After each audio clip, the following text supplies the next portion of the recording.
ਅਗਲੀ ਖਬਰ ਜਿਸ ਤਰ੍ਹਾਂ ਮੈਂ ਪਹਿਲਾਂ ਦੱਸਿਆ ਸੀ ਵੀ ਰਸ਼ੀਆ ਦੇ ਵਿੱਚ ਕਹਿੰਦੇ ਪਈ ਲੇਬਰ ਦੀ ਬਹੁਤ ਘਾਟ ਹੈਗੀ ਆ, ਜੀ, ਜੀ। ਲੇਬਰ ਸ਼ਾਰਟੇਜ ਆ ਜਦੋਂ ਤੋਂ ਜੰਗ ਲੱਗੀ ਹੋਈ ਹੈਗੀ ਆ ਤੇ ਉਹ ਹੁਣ ਇੰਡੀਆ ਵੱਲ ਨੂੰ ਹੋਏ ਹੈਗੇ ਆ। ਕਹਿੰਦੇ ਵੀ ਇੰਡੀਆ ਤੋਂ ਸਾਨੂੰ ਲੇਬਰ ਆਣੀ ਚਾਹੀਦੀ ਹੈਗੀ ਆ।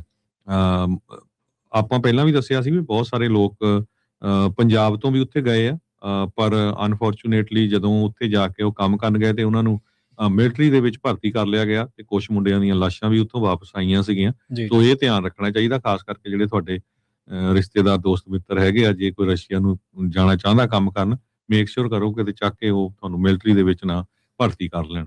2.3 ਮਿਲੀਅਨ ਵਰਕਰਸ ਦੀ ਰਸ਼ੀਆ ਦੇ ਵਿੱਚ ਸ਼ਾਰਟੇਜ ਆ ਤੇ ਉਹ ਹੁਣ ਇੰਡੀਆ ਵੱਲ ਨੂੰ ਉਹਨਾਂ ਨੇ ਆਪਣਾ ਮੂੰਹ ਆ ਉਹ ਕੀਤਾ ਹੈ। 2021 ਦੇ ਵਿੱਚ 5000 ਵਰਕ ਪਰਮਿਟ ਭਾਰਤੀ ਮੂਲ ਦੇ ਲੋਕਾਂ ਨੂੰ ਜਾਰੀ ਕੀਤੇ ਸੀ, ਜੋ ਕਿ ਪਿਛਲੇ ਸਾਲ 72000 ਪਰਮਿਟ ਹੋ ਗਏ ਹੈਗੇ ਆ। ਸੋ 72000 ਲੋਕ ਭਾਰਤੀ ਮੂਲ ਦੇ ਰਸ਼ੀਆ ਦੇ ਵਿੱਚ ਵੀ ਕੰਮ ਕਰਨ ਗਏ ਹੈਗੇ ਆ।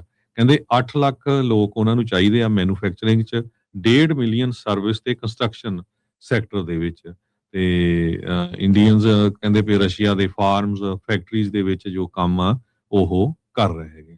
ਜੀ। ਅਗਲੀ ਖਬਰ ਜਿਸ ਤਰ੍ਹਾਂ ਮੈਂ ਪਹਿਲਾਂ ਦੱਸਿਆ ਸੀ ਵੀ ਰਸ਼ੀਆ ਦੇ ਵਿੱਚ ਕਹਿੰਦੇ ਪਈ ਲੇਬਰ ਦੀ ਬਹੁਤ ਘਾਟ ਹੈਗੀ ਆ, ਜੀ, ਜੀ। ਲੇਬਰ ਸ਼ਾਰਟੇਜ ਆ ਜਦੋਂ ਤੋਂ ਜੰਗ ਲੱਗੀ ਹੋਈ ਹੈਗੀ ਆ ਤੇ ਉਹ ਹੁਣ ਇੰਡੀਆ ਵੱਲ ਨੂੰ ਹੋਏ ਹੈਗੇ ਆ। ਕਹਿੰਦੇ ਵੀ ਇੰਡੀਆ ਤੋਂ ਸਾਨੂੰ ਲੇਬਰ ਆਣੀ ਚਾਹੀਦੀ ਹੈਗੀ ਆ। ਅਮ, ਆਪਾਂ ਪਹਿਲਾਂ ਵੀ ਦੱਸਿਆ ਸੀ ਵੀ ਬਹੁਤ ਸਾਰੇ ਲੋਕ ਪੰਜਾਬ ਤੋਂ ਵੀ ਉੱਥੇ ਗਏ ਆ, ਪਰ ਅਨਫੋਰਚੂਨੇਟਲੀ ਜਦੋਂ ਉੱਥੇ ਜਾ ਕੇ ਉਹ ਕੰਮ ਕਰਨ ਗਏ ਤੇ ਉਹਨਾਂ ਨੂੰ ਮਿਲਟਰੀ ਦੇ ਵਿੱਚ ਭਰਤੀ ਕਰ ਲਿਆ ਗਿਆ ਤੇ ਕੁਝ ਮੁੰਡਿਆਂ ਦੀਆਂ ਲਾਸ਼ਾਂ ਵੀ ਉੱਥੋਂ ਵਾਪਸ ਆਈਆਂ ਸੀਗੀਆਂ। ਜੀ, ਸੋ ਜੀ। ਇਹ ਧਿਆਨ ਰੱਖਣਾ ਚਾਹੀਦਾ, ਖਾਸ ਕਰਕੇ ਜਿਹੜੇ ਤੁਹਾਡੇ ਰਿਸ਼ਤੇਦਾਰ ਦੋਸਤ ਮਿੱਤਰ ਹੈਗੇ ਆ, ਜੇ ਕੋਈ ਰਸ਼ੀਆ ਨੂੰ ਜਾਣਾ ਚਾਹੁੰਦਾ ਕੰਮ ਕਰਨ, ਮੇਕ ਸ਼ੋਰ ਕਰੋ ਕਿਤੇ ਚੱਕ ਕੇ ਉਹ ਤੁਹਾਨੂੰ ਮਿਲਟਰੀ ਦੇ ਵਿੱਚ ਨਾ ਭਰਤੀ ਕਰ ਲੈਣ।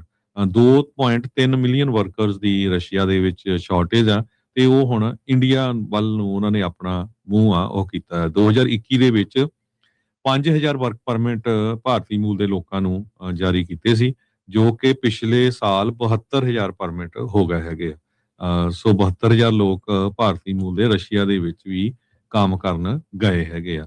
ਕਹਿੰਦੇ 8 ਲੱਖ ਲੋਕ ਉਹਨਾਂ ਨੂੰ ਚਾਹੀਦੇ ਆ ਮੈਨੂਫੈਕਚਰਿੰਗ 'ਚ, 1.5 ਮਿਲੀਅਨ ਸਰਵਿਸ ਤੇ ਕੰਸਟਰਕਸ਼ਨ ਸੈਕਟਰ ਦੇ ਵਿੱਚ ਤੇ ਇੰਡੀਅਨਸ ਕਹਿੰਦੇ ਪਏ ਰਸ਼ੀਆ ਦੇ ਫਾਰਮਸ ਫੈਕਟਰੀਜ਼ ਦੇ ਵਿੱਚ ਜੋ ਕੰਮ ਆ ਉਹ ਕਰ ਰਹੇ ਹੈਗੇ।